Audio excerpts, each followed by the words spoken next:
Hi, Chris Blythe here.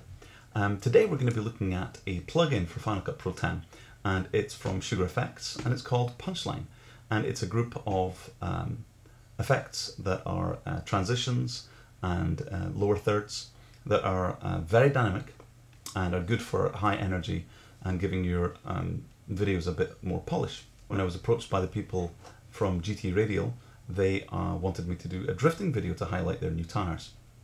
And when we came back, I straight away realized that the edit itself would be fine, but it really could do with a bit of a punch or some other dissolves. So I started looking around in the dissolves that are built in, and some of them are fine, but I wanted something that looked a bit more specific and a bit more designed. Now, this leads me onto the marketplace that you get for plugins. Now, I feel that there's a lot more plugins available for Final Cut 10 now, and they seem to be growing a lot more. I don't know if it's just me, but I seem to see a lot more in my mailbox.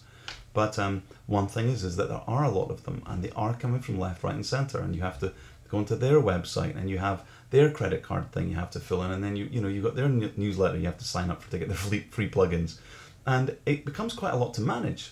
So in the same way that the App Store has really helped consolidate things for Mac products, I've found that FX Factory has really helped me just to look through and find plugins that are available and try them out in one place. You don't have to go to different places, you can just try them out. Now these are coming from companies like SUGERfx, companies like Crumple Pop, the very popular, Grain Natress, and Industrial Revolution, and of course Noise Industries who make FX Factory. It also, I've found that all of these plugins, I've got a lot of them switched off so they don't clutter up my my plugin bin here, but I can switch them on and off at will, and they appear in here after a restart. But I think the great thing that I've really found about all of this is that if it's in the FX Factory kind of listing here, they're pretty good. You don't get any duffers in here, and I think that's one of the things, is that they all come up to a certain level, and that straight away sets me at ease. It also, I think, encourages me to try out the other ones, because if I know if this one's good, oh, these other ones, and they're just a click away as well. So one other thing that you do get is that inside any of these, there's little tutorials of which way is the best way to use them. Now they're pretty simple, but it's a little helping hand thing. I think it's quite nice. So straight away, what I want to do is basically just show you what a kind of example of some of the footage and kind of music, the ideas that we're putting together. This actually isn't the final piece. This is just a kind of example. And we're also using one other plugin here, the Alex 4D widescreen matte, which I wish was built in, but hey, what can you do? So this is what it looks like right now. We go out there, we have 30 seconds to a minute to show what we can do, and we need a tire that's going to deliver the best results. We need something that's going to enable us to go out there and blow everyone's minds without failing, without wearing too quickly.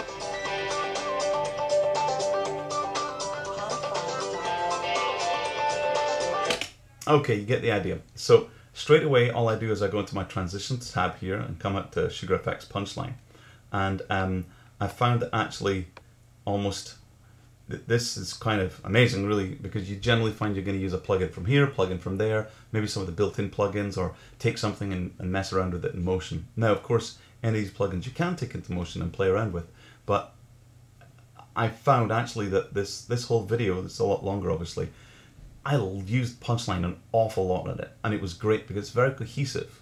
Now, of course, I can't just say that I just used one plugin. I actually did use XFX Tech as well. Now, again, I got that through the FX Factory interface, and what I did find is that one of the ones that I really like to use here, which is this panel down thing, whee, like that, is actually very similar to their to the FX Tech 4-panel vertical, chung, chung, chung, chung. And I use them kind of hand in hand together, and they happen to work very well together. So it's not, I know that we're here to talk about SUGERfx-Punchline, but it just so happens that something else from under the FX Factory banner does work well with it. So anyway, but the majority of it was SUGERfx-Punchline. It was very used, and it's very easy to add in. Basically, you do the simple thing here. You get a little preview here. You can see that these aren't just lines going across. They're actually taken the they've actually taken the image and sliced it into kind of like little strips, little cards that move over the top of each other. And of course you get the demo here. In the demo version, everything works, but as you can see down here, see the way it says punchline before I go onto it? You basically get that written onto the front, but it fully works and you can completely use any of them, and it really does give you a good idea if it's something that you want to buy or not. Anyway, standard thing, you can just grab them here. I really like grid. I use that a lot. One of the things I really like about it is that if you look here, you can see the background. You can actually adjust which images are on the left and right as well, which I can show you. If I grab this one right here and I put it into the middle here, oh, great transition, you'll be fine. And I click on it now, you can see straight away there are 4 little markers here, and I say, well, you know what? I actually want that one to be there, and I want this one to be here, and I want this one to be away over here. So now when I look at the transition, if I'm going to switch off this little fellow here, oops,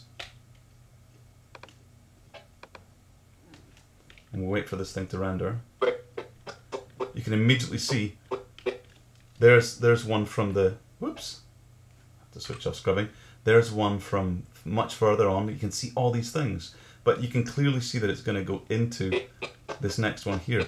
So it just works straight off the bat really nicely. I can change this one back here. Say I didn't want it to be there. Let's say I wanted it to be way over here. So you can see that last one changing there at the left hand side. So it's grabbing. Now, of course, you can actually see that. There you go. So you get the idea there. And you can see which ones are actually in there as well. Isn't that great? The numbers there, oops, the numbers here correspond to the numbers down here. Great. Works very well. And I don't know if that's built into the architecture of Final Cut 10 so that all of them can use it, but I'm glad that it actually utilizes it. So anyway, what I'm going to do is I'm going to take some of my favorites, which I think, like Grid 2, I mean, these plugins will work well with anything that's dynamic, anything to do with racing, anything to do with cars. It seems to have been perfectly made for drifting. I really like Grid 4. Grid 2 kind of looks like some kind of flag kind of shape, like a winning kind of thing. And yeah, I think I've used a lot of these. And again, I usually come in with one plugin and then leave with the corresponding one. For example, like this, it comes in one way and then you can go out the other.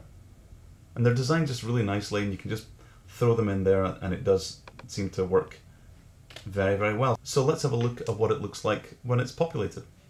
Okay, and so what I've also done is I've taken the lower third plugin, popped it in the bottom there, taken this one here, let's have a little look at that one there.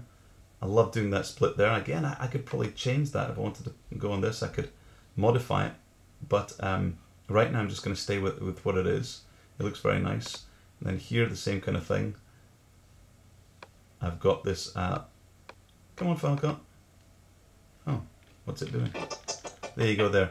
Again, you can see the movements, and they render pretty fast as well. They're not totally big hogs. So let's have a look at what this new one looks like with the effects built in. We go out there, we have 30 seconds to a minute to show what we can do, and we need a tire that's going to deliver the best results. We need something that's going to enable us to go out there and blow everyone's minds without failing, without wearing too quickly.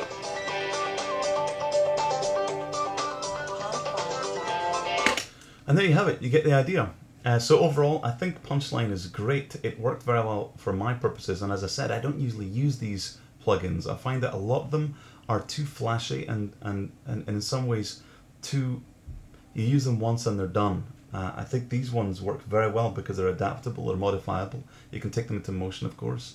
And straight off the bat, you do have other things as well. Like if I click on any of these guys in here, if I wanted to, you can change what kind. If you want it to be normal, multiply, it will change the way that it looks like that, which is a beautiful look. But let's just leave it an overlay. And again, you can change your colors, you can change your even the type of fade that you have as well. So these are, you don't have like a massive amount of control, but I think it gives you enough control that you don't get too many controls that you just don't bother. I think in the difference between, say, Panasonic and Sony, or Canon and Sony, some Canon settings you get like 3 seconds, low, medium, high. You'll use them all because you can get to them very easily. With Sony, you'll have maybe 5 million variables, and you end up using none of them because it takes a lot more work. And so you don't use them. So in the same way, I think this has got just amount, 3 or 4 choices in each thing, and you're golden. And it's very obvious what it's doing. I'll be using these for these types of videos for sure. I think it's actually changed my mind a little bit. I think at first I might have been a little bit thinking that transitions aren't elegant or aren't using, can't be used in the right kind of way or seem too gimmicky. But I actually think that this has really helped make this piece very dynamic, very slick. I turned it around to the client a lot quicker, and I could have maybe faffed around in motion and come up with something like this. But these have been well designed. They all work at a certain speed and have a right kind of kinetic motion to them. Great stuff. So I want to thank the folks at SUGERfx for making Punchline and all their other ones. You should be sure to check them all out. Check out the other ones that they make. Punchline is just one of the ones that they make, but they do make other ones. Thank you very much. This is Chris Blythe, and we'll see you next time.